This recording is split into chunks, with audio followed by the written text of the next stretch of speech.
ராமேஸ்வரத்தில் முதல்ல இந்த கோயிலுக்கு தான்ப்பா போகணும். இந்த இடத்துல தண்ணியில் கல் போட்டால் மிதக்கும்னு சொல்லுவாங்கள்ல, அதுதான் இது. ஒவ்வொருத்தருக்கும் 20 ரூபா டிக்கெட்டு உள்ளர போனால். ஆனால் உண்மையாகவே தண்ணியில் கல் வந்து மிதக்குது. இதை எடுத்து ஒவ்வொருத்தரும் செல்ஃபி எடுக்கிறதும் வீடியோ எடுக்கிறதும் அந்த மாதிரி இருந்தாங்க.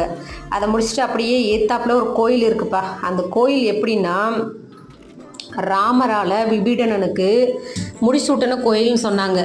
அந்த கோயிலை போய் பார்த்துட்டு அப்படியே தனுஷ்கோடி போகணும். தனுஷ்கோடிக்கு போனால் இந்த இடம் தான் வெள்ளம் வந்ததுன்னு சொன்னாங்கப்பா. வெள்ளம் வந்து அடிச்சிட்டு போன இடம் இந்த இடம் தானா. ஆனால் அது அப்படியே தான் இருந்தது. அந்த சர்ச்செல்லாம் அப்படியே தான் இருந்தது. அதை பார்த்துட்டு அப்படியே உள்ளர போனால் கடற்கரை ஓரமாக போகணும். உள்ளர கடல் இருந்தது. கடற்கரை ஓரமாக போனால் நிறைய கடை இருந்தது. கடையை பார்த்துக்கிட்டே போனால் கடல். ஆனால் இந்த இடம் தான்ப்பா அலை சூப்பராக அடிச்சுது. ஆனால் குளிக்க வந்து நாட் அலவுடு. சூப்பராக இருந்தது.